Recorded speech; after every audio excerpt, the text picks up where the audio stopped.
Assalamualaikum warahmatullahi wabarakatuh. Pada kesempatan kali ini saya guru SMPN 1 Omben untuk mata pelajaran IPA akan melakukan perekaman video untuk uji kinerja. Ini nanti pendaftaran saya dan saya akan melakukan perekaman dengan materi sistem pencernaan makanan pada manusia. Subtopik nutrisi pada bahan makanan. Terima kasih. Assalamualaikum warahmatullahi wabarakatuh. Waalaikumsalam warahmatullahi wabarakatuh. Apa kabar anak-anak sekalian? Baik. Alhamdulillah. Nah, sebelum pelajaran hari ini dimulai, silahkan Ibu minta salah satu untuk memimpin doa. Mungkin Aksan ya, silahkan Aksan temannya dipimpin untuk berdoa. Dimulai. Bismillahirrahmanirrahim. Alhamdulillahi Rabbil Alamin. Ar-Rahmanir-Rahim. Maliki yaumiddin. Iyyaka na'budu wa iyyaka nasta'in. Ihdinas siratal mustaqim. Siratal ladzina an'amta 'alaihim ghairil maghdubi 'alaihim waladdallin. Amin. Ya, alhamdulillahirabbil alamin. Nah, untuk kesempatan kali ini Ibu mau ngecek dulu apakah semuanya siswa pada hari ini hadir semua? Tidak. Ya, ya. Ada yang tidak masuk hari ini ya? Ada. Siapa yang tidak masuk hari ini? Abaikan. Abi sama Haikal. Sama siapa lagi? Rizky. Oke. Rizky. Abi, Haikal sama Rizky ya.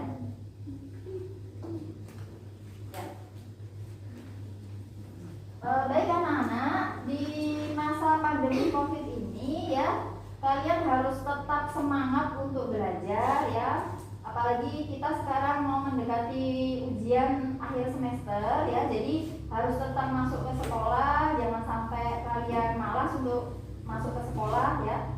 Dan harus menjaga kesehatan dengan baik supaya nanti ketika ujian kalian tidak sakit gitu ya. Nah, Ibu akan memberikan soal pretest ya pada kalian, dikerjakan dalam waktu 10 menit ya. Pada kesempatan kali ini kita akan belajar ya tentang materi sistem pencernaan makanan pada manusia. Kalau yang pada minggu lalu kita sudah belajar tentang materi zat aditif dan zat adiktif ya, sekarang kita belajar tentang sistem pencernaan makanan pada manusia ya. Nah, sebelum itu Ibu Iki akan membacakan dulu. Kelihatan ya? Nah, jadi kita belajar tentang sistem pencernaan makanan pada manusia untuk subtopik nutrisi pada bahan makanan ya. Nah, tujuan dari pembelajaran pada pagi hari ini adalah yang pertama, nanti kalian bisa mengidentifikasi jenis-jenis bahan makanan. Lalu yang kedua, kalian bisa menjelaskan fungsi bahan makanan bagi tubuh kita. Yang ketiga, kalian bisa menganalisis kandungan karbohidrat, protein, dan lemak dalam bahan makanan. Ya, dan yang keempat, kalian nanti bisa melakukan uji nutrisi pada bahan makanan. Dan yang terakhir, kalian nanti bisa membuat laporan hasil uji nutrisi pada bahan makanan. Ya, jadi nanti kita akan melakukan uji nutrisi pada bahan makanan, gitu ya. Nah, sebelum itu, sekarang Ibu mau tanya ke kalian, pernah nggak kalian makan nasi tawar tanpa lauk? Pernah nggak mencicipi? Pernah? Siapa yang pernah? Coba angkat tangan. Oh iya, bagaimana rasanya nak? Rasanya ada manisnya ya? Iya. Sebenarnya enak nggak sih kalau kita makan nasi tanpa lauk itu? Nggak enak ya? Ya, tapi kalau misalnya kalian benar-benar merasakan ya makan nasi tanpa lauk itu rasanya ada manis-manisnya ya. Nah, sekarang Ibu mau tanya, kira-kira manis-manisnya itu berasal dari apa ya? Kok bisa manis ya rasanya? Ada yang tahu nggak? Kenapa kira-kira? Gak ada yang tahu ya kenapa kok rasanya manis? Tidak ada. Oh ya sudah. Kalau tidak ada berarti sekarang Coba kalian simak video dari ibu ini ya di depan ya.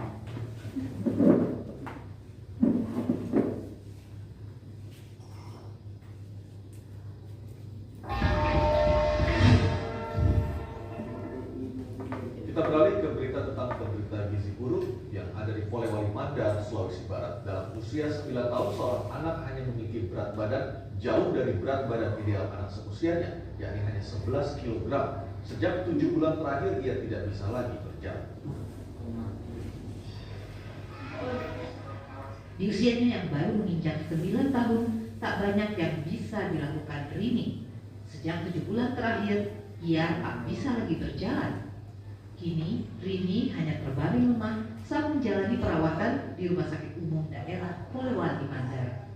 Kondisi kesehatannya memburuk setelah menderita gizi buruk. Sebagian kulit Rini mulai mengelupas, berat badannya pun hanya 11 kg. Padahal untuk anak seusianya, berat badan ideal tak kurang dari 28 kg. Ayah Rini Yuda mengaku tak bisa membiayai pengobatan Rini. Sebagai pedagang sari, Yuda hanya memiliki penghasilan Rp300.000 per bulan. Sementara ibunya, Subaidah, merantau ke Malaysia sebagai tenaga kerja wanita. Untuk sementara waktu, pengobatan Rini yang tak memiliki kartu BPJS ini ditanggung pemerintah daerah Polewali Mandar.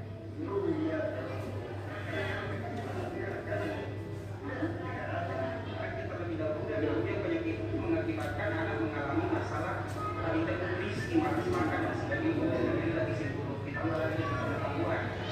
Orang tua yang kurang paham dengan penyakit seperti yang terhadap fisiknya anak. Sebelumnya Rini hanya dirawat kerabatnya di rumah selama 5 bulan karena penyakit tifus. Kemudian Rini dirujuk puskesmas ke Rumah Sakit Umum Daerah Polewali Mandar karena kondisi kesehatannya mulai kritis. Dari Polewali Mandar, Sulawesi Barat, Huzair Zainal melaporkan.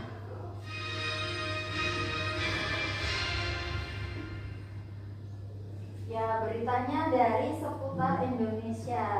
Nah, sekarang kalau kalian sudah menyimak video yang sudah ibu tayangkan tadi, sekarang ibu mau tanya, kira-kira apa yang bisa kalian ambil atau yang bisa kalian simpulkan dari video tadi? Coba yang bisa angkat tangan.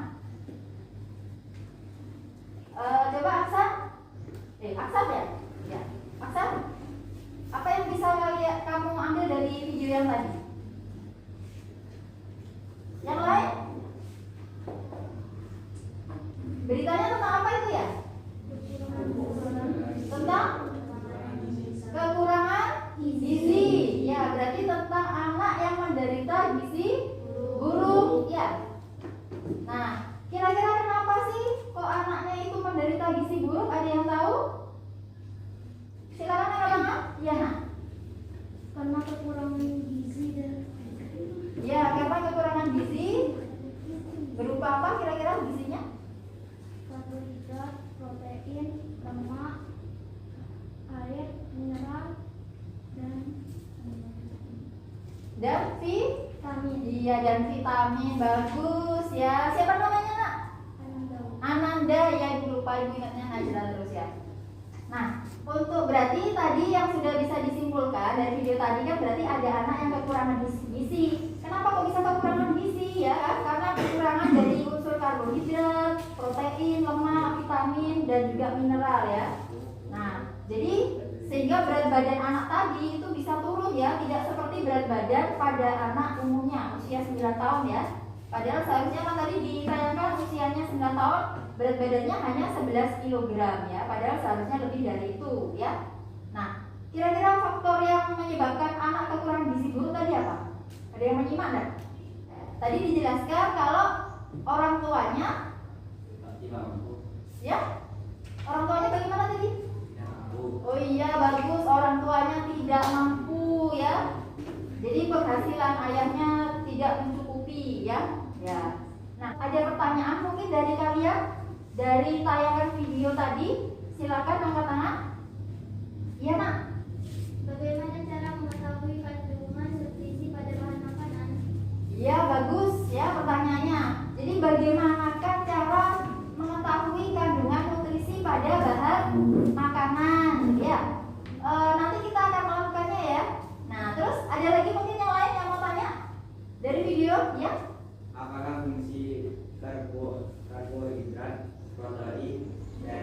lemak bagian tubuh kita. Oh iya, bagus. Jadi apakah fungsi karbohidrat, protein dan juga lemak bagi tubuh kita? Ada yang tahu nggak ini? Tidak ada. Ya, Ibu akan menjelaskan sebentar ya sebelum kita melakukan praktikum.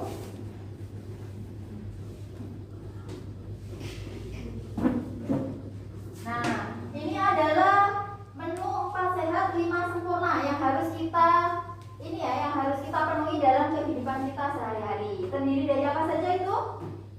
Apa saja kira-kira? Makanan pokok ya. Ada nasi, kentang, ya, ubi ya. Terus roti. Nah, terus ada lauk pauk. Terdiri dari apa saja itu? Ikan, ayam ya, daging ya, telur ya. Terus ada sayur mayur ya, sayur mayur berarti sayur-sayuran ya. Ya. Terus ada buah-buahan ya. Jadi sayur-sayuran sama buah-buahan itu mengandung serat ya yang dibutuhkan oleh tubuh kita. Serat dan juga vitamin dan mineral ya. Terus yang terakhir apa? Susu ya. Meskipun susu misalnya tidak ada susu, boleh air ya. Yang penting ada airnya ya, meskipun tidak ada susu. Kalau susu itu berarti di dalamnya sudah ada tambahan protein ya dan juga lemak ya. Nah sekarang ini apa sih sebenarnya fungsi dari karbohidrat itu? Ya, ini adalah fungsi karbohidrat. Yang pertama sebagai sumber energi utama, yang kedua menjaga keseimbangan asam basa di dalam tubuh ya. Yang ketiga membantu proses penyerapan kalsium. Yang keempat bahan pembentuk senyawa kimia, misalnya lemak dan protein ya. Nah, contoh dari karbohidrat itu ada pada nasi, jagung, kentang, roti dan umbi-umbian ya. Jadi itu karbohidrat itu makanan makronutrien ya yang dibutuhkan oleh tubuh kita. Berikutnya ada protein. Nah, protein juga termasuk makanan makronutrien yang dibutuhkan oleh tubuh kita. Nah, fungsi protein itu untuk pertumbuhan, perbaikan dan pemeliharaan sel-sel tubuh. Nah, jadi kalau kalian di masa pertumbuhan seperti ini, berarti kalian juga harus ini ya, banyak makanan yang mengandung protein ya. Nah, terus yang kedua sebagai sumber energi ya, sama dengan karbohidrat, cuma kandungannya protein sumber energinya itu lebih rendah daripada karbohidrat ya.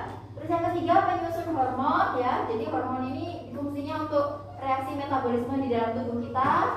Terus yang keempat itu ada contoh dari protein. Jadi protein ini terdiri dari protein nabati dan juga protein hewani ya. Kalau protein hewani berarti berasal dari hewan ya. Contohnya apa? Ikan, daging, susu, telur ya. Itu kan berasal dari hewan ya. Ya. Terus kalau protein nabati berarti berasal dari kacang-kacangan ya. Terus sayuran dan juga biji-bijian. Misalnya biji kedelai ya. Terus kacang mente ya, itu berarti mengandung protein nabati, berasal dari tumbuhan. Nah, yang ketiga adalah lemak. Fungsinya lemak apa? Sebagai pelarut vitamin A, D, E, dan K ya. Nah, supaya gampang diingat, jadi pelarut vitamin A, D gitu ya. Jadi vitamin A, D, E, dan K itu dilarutkan di dalam lemak ya, supaya lebih mudah untuk diserap oleh tubuh kita. Terus yang kedua untuk pelindung alat-alat tubuh ya, jadi seperti lemak yang ada di bawah kulit. Nah ini untuk melindungi kita dari cuaca yang ekstrim ya. Nah, terus yang ketiga untuk penahan rasa lapar ya. Jadi kalau kita makan banyak lemak itu nanti kita laparnya juga lebih lama gitu ya. Terus yang keempat contoh dari lemak itu ada pada kelapa ya, mentega, kemiri, kacang-kacangan dan alpukat. Nah untuk yang keempat ya, vitamin dan mineral. Nah fungsi vitamin itu berfungsi sebagai pengatur proses-proses kimiawi dalam tubuh. Contohnya buah-buahan dan sayuran tadi ya. Terus mineral menjaga kestabilan asam basa dalam tubuh, membantu proses pembangunan sel ya, memelihara tulang dan lain-lain ya. Jadi itu fungsinya mineral. Contohnya apa sih mineral? Contohnya misalnya kalsium, fosfor, kalium, natrium ya, ada unsur besi ya. Nah, tetapi itu bentuknya itu terlarut di dalam air ya. Jadi terlalu di dalam, misalnya di dalam buah-buahan berarti terlalu di dalam buah-buahan itu ya mineralnya. Ya. Nah, sekarang kita dari pertanyaan yang tadi sudah diajukan oleh temannya tadi ya, kita akan melakukan uji nutrisi pada bahan makanan. Yang akan kita lakukan adalah uji kandungan karbohidrat, uji kandungan protein dan juga lemak ya. Nah, sekarang Ibu akan membagikan kepada kalian LKPD ya. Nah, ini duduknya sudah berkelompok ya? Sudah berkelompok ya. Nah, berarti nanti tiap kelompok Ibu akan berikan satu LKPD. Di dalam sini ada petunjuk praktikum. Jadi kita akan melakukan uji karbohidrat, protein dan juga lemak. Sudah dibawa kemarin bahan yang sudah Ibu suruh bawa? Sudah ya. Jadi nanti tiap bahan ya nanti akan dilakukan ketiga uji itu ya. Caranya nanti bahannya nanti dihaluskan dulu ya dengan menggunakan mortar ya, sudah ada di depan ya alat dan bahannya. Nah, tiap perwakilan tiap kelompok nanti silakan mengambil alat dan bahannya. Gitu ya. Nah, sekarang Ibu bagikan dulu. Ini untuk kelompok 1, kelompok 2, kelompok 3, kelompok 4. Silakan salah satu kelompok mengambil alat dan bahan.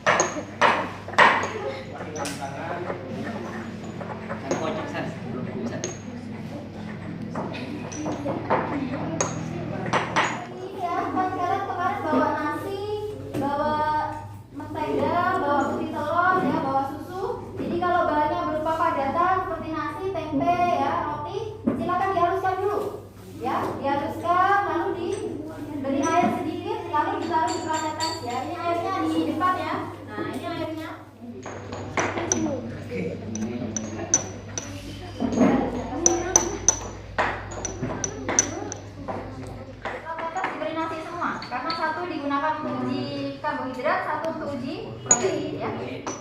Ini untuk uji karbohidrat, ini untuk uji protein.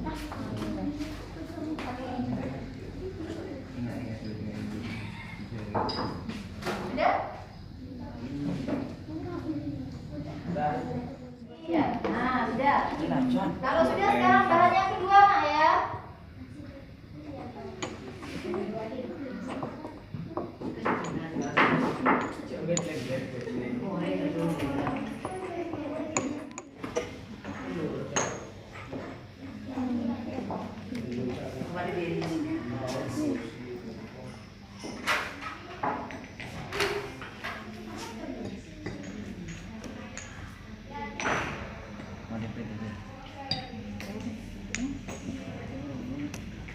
Dioleskan ke anak sini.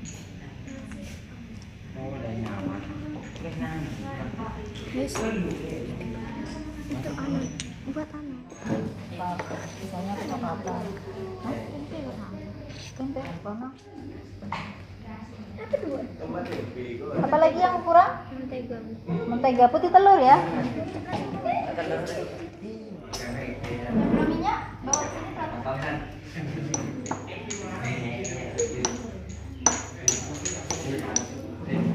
Nggak kenal Aules mah. Harus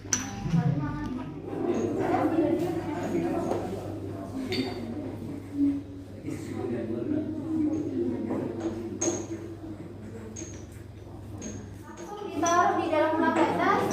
Beri dua ini anak ya. Beri dua platetas diberi nasi semua. Karena satu digunakan untuk uji karbohidrat, satu untuk uji protein ya. Ini ada di sini ada ini 3D kalau mau ambil satu-satu. Nah, buat ini. Ininya taruh di sini ya. Nah, langsung ditaruh di dua tempat ya. Ini untuk uji karbohidrat dan untuk uji protein. Sudah?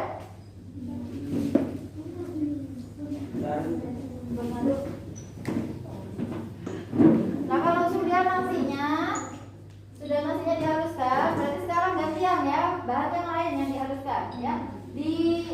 Boleh dibersihkan dulu pakai tisu ya, supaya tidak ada kandungan nasi di dalam mortar ya.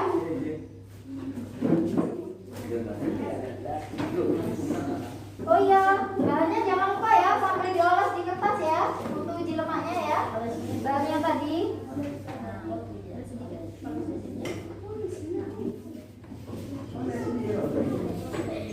Jadi di kertasnya ditulis nih ya, roti, tempe, nasi ya. Nah, sudah. Kalau sudah, sekarang bahan yang kedua nak ya.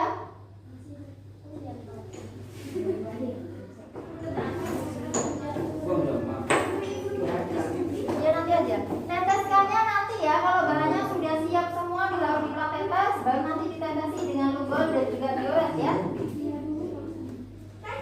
Siap. Jadi nasinya sudah dioles di sini. Ya, nasinya dioles sekarang. Nasinya dioles di sini. Dan ini uji lemak. Lemak yang sudah dioleskan tadi, dioleskan. Oh, belum dibeli ya. Jadi ini aja sedikit. Yang untuk ini. Kasih. Ya nak. Ada apa ya? Ya, ada. Tempat sampah di depan ya nak ya. Jadi kalau buang tisu jangan lupa taruh di depan. Terus apa plat tetes kan? Dua plat tetes ya. Gak usah banyak-banyak nak susunya. Soalnya mau ditetesi dengan lautan. Mana bu air? Pun. Dah jelas.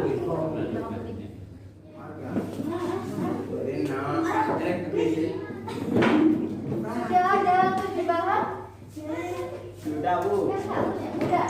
Kalau sudah, baru diteteskan. Nah, diteteskan di sini ya. Langsung ke sini. Ya bu. Setiap kelompok langsung maju. Sudah dicatat ya? Warnanya apa? Dicatat dulu warnanya apa di LKPD-nya. Ya.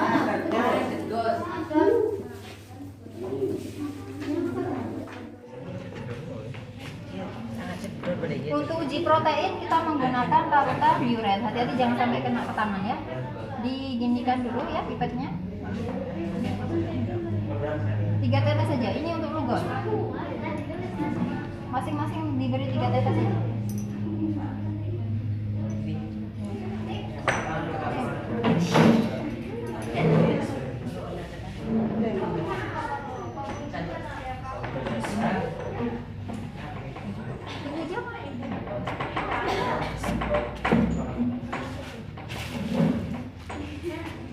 Jangan yang sama ya. Itu telur mana bunyi telur?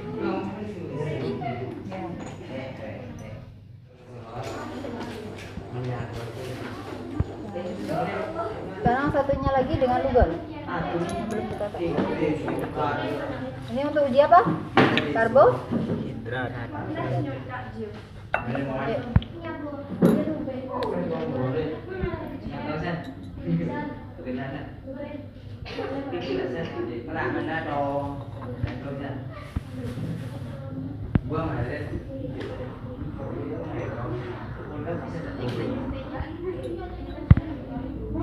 Nasi, roti.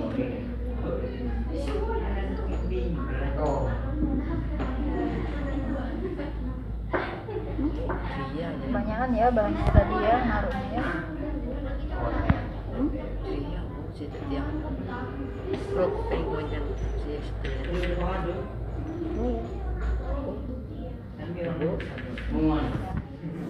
Langsung dijawab ya, LKPD-nya langsung dikerjakan ya.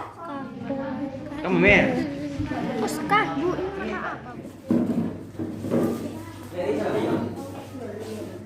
Ya, dilihatnya lugol dulu. Ya.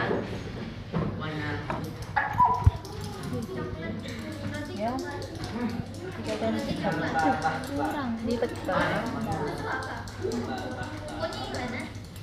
Ya. 3 tetes saja.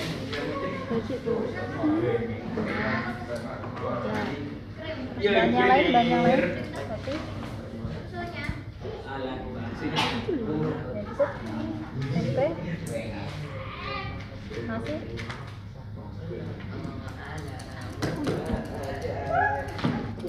Ini, itu loh.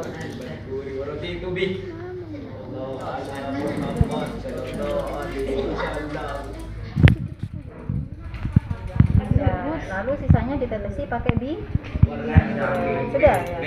Ya, sekarang diuret. Ini.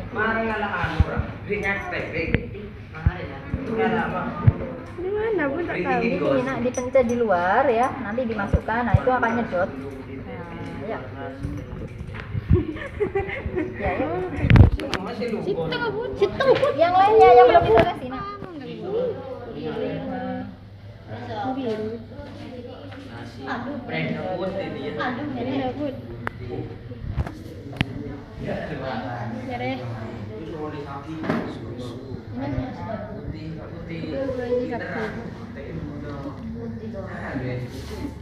Ya. Ayo.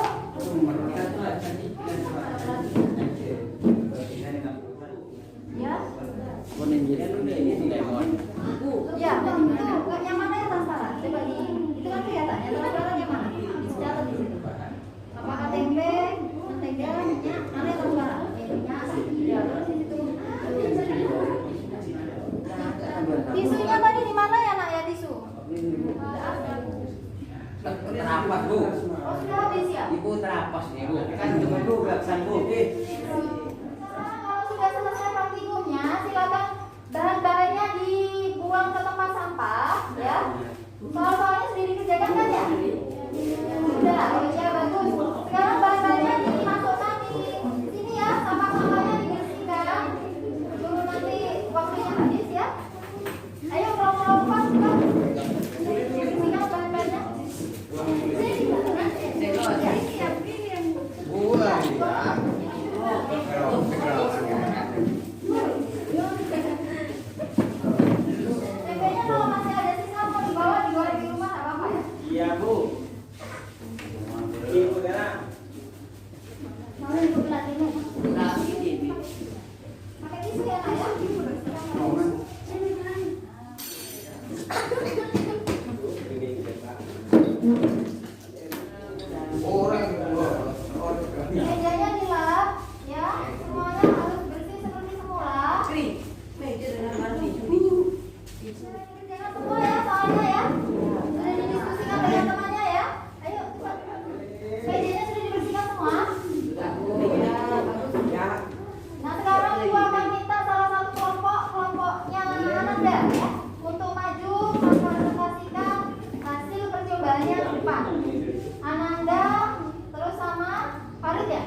hasil percobaanmu makanan apakah yang mengandung amilum, nasi, dan roti. 3. Berdasarkan hasil percobaan bagaimana karakteristik makanan yang mengandung protein. Bahan makanan akan berubah menjadi ungu setelah dideteksi menggunakan bioren. 4. Berdasarkan hasil percobaanmu makanan apakah yang mengandung protein putih, telur, tempe, susu. Apa indikator positif makanan yang kamu uji mengandung lemak? Kertas akan berwarna bening dan transparan. Nah, berdasarkan hasil percobaanmu maka apakah yang mengandung lemak, mentega, dan minyak goreng? Sudah ya? Ya. Sudah dibacakan hasil percobaan dari kelompok 3. Sekarang silakan, ada yang mau tanya dari kelompok lain? Silakan angkat tangan. Ya. Berdasarkan hasil percobaan, makanan apakah yang mengandung amilum? Makanan apa yang mengandung amilum? Dari kelompok 2 tadi tanya. Makanan apa yang mengandung amilum? Nah? Nasi dan roti. Nasi dan roti. Karena nasi dan roti warnanya apa? Biru ke hitam aja. Ya, bagus. Ada lagi yang mau tanya? Tidak ada? Ya, tidak ada. Berarti hasilnya kurang lebih sama semua ya. Yang mengandung amilum tadi adalah yang menunjukkan warna biru kehitaman, ya, nasi dan roti, ya. Nah, terus yang mengandung protein tadi yang menunjukkan warna ungu. Apa tadi yang warna ungu? Putih, telur, ya. Nah, putih telur sama tempe ya. Tempenya ada ungunya sedikit ya? Ya. Susu ada ya? Iya, susu. Terus yang mengandung lemak kira-kira apa tadi? Mentega sama minyak goreng karena transparan tadi ya. Karena ditunjukkan di cahaya ya tadi ya di kertas ya. Ya. Bagus untuk percobaan dari kelompok 3. Silakan beri tepuk tangan untuk kelompok 3. Ya, silakan ditutup presentasinya. Dari kami, wassalamualaikum warahmatullahi wabarakatuh. Waalaikumsalam warahmatullahi wabarakatuh. Terima kasih untuk presentasi dari kelompok 3. Ya tadi jadi sudah benar ya hasil dari percobaan yang dilakukan oleh teman kalian ya. Kurang lebih yang lainnya juga sama. Nah, sekarang yang menarik kesimpulan. Kira-kira siapa yang sudah selesai membuat kesimpulan? Oh, kelompok 3 lagi yang sudah selesai. Oh ya, berarti langsung dibacakan, berdiri dulu ya. Silakan berdiri lalu dibacakan kesimpulannya. 1. Zat yang terkandung dalam makanan antara lain karbohidrat, protein, lemak, vitamin, dan mineral. 2. Fungsi untuk bahan makanan antara lain karbohidrat, sumber energi utama, protein untuk pertumbuhan, lemak, sumber energi, vitamin mengatur proses kimiawi dalam tubuh. 3. Setelah melakukan uji nutrisi, bahan makanan ditemukan karbohidrat pada nasi, roti, protein, putih telur, tempe, lemak, mentega, dan minyak. Bagus. Beri tepuk tangan dulu untuk kelompok 3 tadi sudah mengatakan kesimpulan dengan bagus ya. Jadi kesimpulannya tadi ya untuk bahan makanan yang mengandung karbohidrat ya, berarti itu di dalamnya juga mengandung amilum ya. Nah itu adalah nasi dan juga roti. Terus yang mengandung protein tadi putih telur dan juga tempe ya. Terus yang mengandung lemak protein sama susu ya. Ya, susu. Yang mengandung lemak mentega sama minyak goreng ya. Tadi tempenya ada yang mengandung lemak enggak? Dah, ya sudah. Berarti pembelajarannya sudah paham semua ya. Nah, sebelum diakhiri untuk pembelajaran hari ini ya, Ibu akan ini ya memberikan tes dulu kepada kalian. Silakan dikerjakan dalam waktu 10 menit ya. Ya.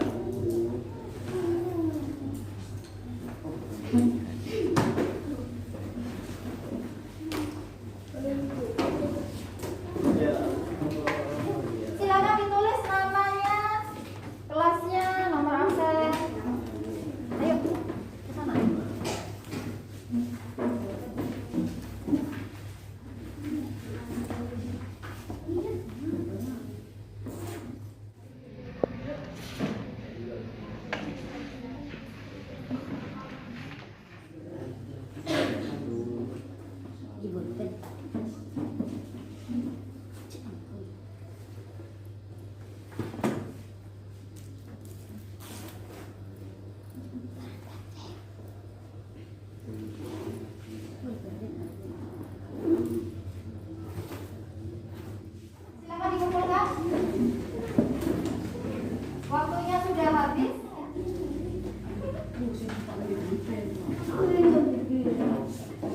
Ayo yang belakang, kelompoknya Fikri.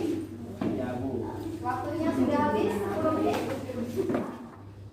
Nah, untuk tugas berikutnya, kalian Ibu minta untuk membuat laporan uji nutrisi ya pada bahan makanan. Jadi ini nanti kalian buat laporannya ya, diberi pendahuluan, lalu diberi rumusan masalah ya, terus diberi alat dan bahannya apa saja yang diperlukan ya.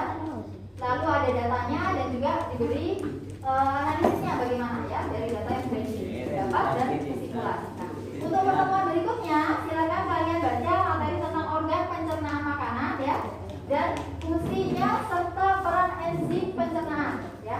Nah, itu untuk pertemuan berikutnya. Ya. Sebelum pembelajaran diakhiri ya, Ibu ingatkan lagi untuk tetap semangat ya ketika kalian masuk sekolah. Nah, sekarang Ibu ingin tanya kepada kalian, apakah kesan dari pembelajaran pada pagi hari ini? Ya, Putri. Saya merasa senang dengan pelajaran hari ini karena saya bisa mengetahui kandungan nutrisi pada bahan makanan dan mengetahui fungsi bahan makanan ini. Iya, hasil refleksi dari teman kalian ternyata merasa senang ya, karena kalian bisa mengetahui kandungan nutrisi pada bahan makanan dan juga fungsinya bahan makanan bagi tubuh kita. Semuanya sama seperti itu? Ya. Bisa mengetahui ya kandungan nutrisi ya. Nah, baik, karena pembelajarannya ini sudah selesai, jangan lupa ya sampahnya dibuang di tempat sampah, kelasnya harus dalam keadaan bersih ya, labnya ya. Nah, sebelum pelajaran diakhiri, silakan kalian berdoa dulu. Silakan dipimpin temannya untuk berdoa. Fikri, ayo duduknya yang rapi. Yuk, temannya dipimpin doa Fikri. Berdoa mulai.